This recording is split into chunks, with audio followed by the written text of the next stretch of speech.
കൃഷ്ണ ഗുരുവായൂരപ്പ ശരണം. ഉച്ചപൂജ തൊഴുതു, വളരെ സന്തോഷമായി. ഇന്ന് ഉച്ചപൂജയും കളഭാലങ്കാരമൊക്കെ ചെയ്തത് മുന്നൂലം ഭഗവതിക്കനാണ്. ഇന്നിപ്പോൾ ഉദയാസ്തമന പൂജ ഉണ്ടായിരുന്നു. അത്യാവശ്യം നല്ല തിരക്ക് തന്നെയാണ്. ഇന്ന് ശ്രീലകത്തുള്ളത് കളഭാലങ്കാരം ചാർത്തിയണത് ഒരു ഊഞ്ഞാലിലാടുന്ന പൊന്നുണ്ണിക്കണ്ണനാണ്. നല്ലൊരു സ്വർണ്ണ ഊഞ്ഞാലുണ്ട്.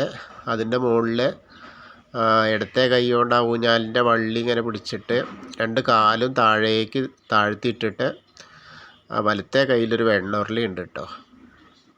ചെറിയ കുട്ടിയാണ്, ഒരു 1.5-2 വയസ്സൊക്കെ ഉള്ളൂ തോന്നുന്നു. നല്ലൊരു മിടുമിടുക്കനായൊരു ഉണ്ണിക്കണ്ണനാണ്. കാഴ്ച നല്ല രസമായിട്ടുണ്ട്.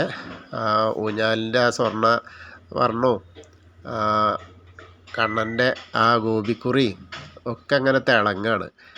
പിന്നെ ചെവിപ്പൂക്കളുണ്ട്, നല്ലൊരു നെക്ലസ് മാല ഉണ്ട്. അതുകൂടാതെ ഒരു ഉണ്ടമാല ഉണ്ട്. കൈകളിലും കാലിലൊക്കെ കാൽത്തടകളും കൈവളകളൊക്കെ ഉണ്ട്. അങ്ങനെ ചെവിപ്പൂക്കളൊക്കെ കാണുന്നു. നല്ല പതക്കമൊക്കെ ഇങ്ങനെ കെട്ടിയിട്ട് അരഞ്ഞാണം കെട്ടിയിട്ടുണ്ട്. നല്ലൊരു മഞ്ഞ പീതാംബര വസ്ത്രം ധരിച്ചിട്ടുണ്ട്. അങ്ങനെ നല്ലൊരു പൊന്നുണ്ണിക്കണ്ണനായിട്ടാണ് ഇരിക്കുന്നത്. ആ പീലിത്തിരി മുടി ഇങ്ങനെ കെട്ടി 3 പീലി ഉണ്ട് കേട്ടോ. 3 പീലി കളഭ കൊണ്ട് തന്നെ ചാർത്തിയുള്ളത്. അത് നല്ല കാഴ്ചയ്ക്ക് നല്ല രസമായിട്ടുണ്ട്. നല്ല ചാർത്തലാണ് എന്നുള്ളത്. വളരെ കേമമായിട്ട് അതിങ്ങനെ ചാർത്തിയിട്ടുണ്ട്. നമുക്ക് പോവാം, ഗുരുവായൂർക്ക് പോവല്ലേ. ആ ഗുരുവായൂരപ്പനെ കാണാൻ പോവാട്ടോ. എല്ലാവരും വരൂ. നമുക്ക് ഗുരുവായൂരെത്തി ആ ഗുരുവായൂരിൽ നിന്ന് ആ പൊന്നുണ്ണിക്കണ്ണനെ കാണാനുള്ള യാത്രയാണ്. ആ ഗോപുരവാതിൽ അങ്ങോട്ട് കഴിഞ്ഞു. അത് കഴിഞ്ഞിട്ട്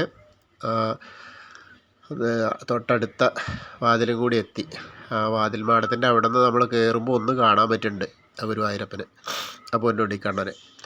അപ്പോൾ അത് കണ്ട് അങ്ങനെ നമ്മൾ, പക്ഷെ ഇന്ന് കുറച്ച് ബുദ്ധിമുട്ടുണ്ട് തോന്നുന്നു. എന്താ വെച്ചാൽ ആളുകളും ഉണ്ട്, കുറച്ച് ഉയരമുള്ള ആളുകളൊക്കെ ഉണ്ടാകുമ്പോൾ നമുക്ക് കാണാൻ കുറച്ച് ബുദ്ധിമുട്ട്. എന്നാലും നമ്മൾ ആ കിഴക്കേ സൈഡിലൂടെ ഇങ്ങനെ ആ പൊന്നുണ്ണിക്കണ്ണനെ കണ്ട് അപ്പോഴാണ് ആ വെണ്ണക്കണ്ണനെ കാണുന്നത്. ഊഞ്ഞാലാടുന്ന വെണ്ണക്കണ്ണൻ വെണ്ണ കഴിക്കുക.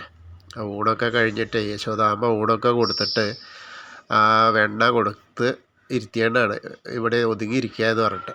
അപ്പോൾ ആ കാഴ്ചയാണ് നമ്മൾ ഭക്തർക്കും തരും കേട്ടോ. നമ്മൾ ചോദിച്ചു നോക്കാം, തന്നു വെച്ചാൽ വാങ്ങാം. എന്തായാലും വയറൊക്കെ നിറഞ്ഞിട്ടാണ്. നല്ലൊരു കുംഭമാണ്, കുംഭമൊക്കെ നിറഞ്ഞിട്ടായിരിക്കുന്നത്. നല്ല രസമായിട്ട് അതിങ്ങനെ ചാർത്തിയിട്ടുണ്ട്. അപ്പോൾ നമ്മൾ കാണുന്നു. കണ്ടിട്ട് അദ്ദേഹത്തോട് പറയുകയാണ് നമ്മളെല്ലാ വിഷമങ്ങളും കാര്യങ്ങളൊക്കെ പറഞ്ഞ് അദ്ദേഹത്തെ അങ്ങോട്ട് കേൾപ്പിക്കുകയാണ്. എല്ലാ ബുദ്ധിമുട്ടുകളും ആ പടിയിൽ അങ്ങോട്ട് സമർപ്പിക്കുകയാണ്.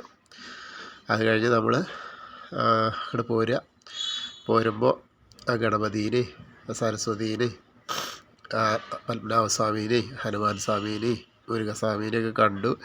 അത് കഴിഞ്ഞിട്ട് ആലിലക്കണ്ണനെ, താമരക്കണ്ണനെ കാണുകയാണ്. കൽപ്പകവൃക്ഷം എല്ലാവരും കണ്ടോളൂ, തൊഴുതോളൂ.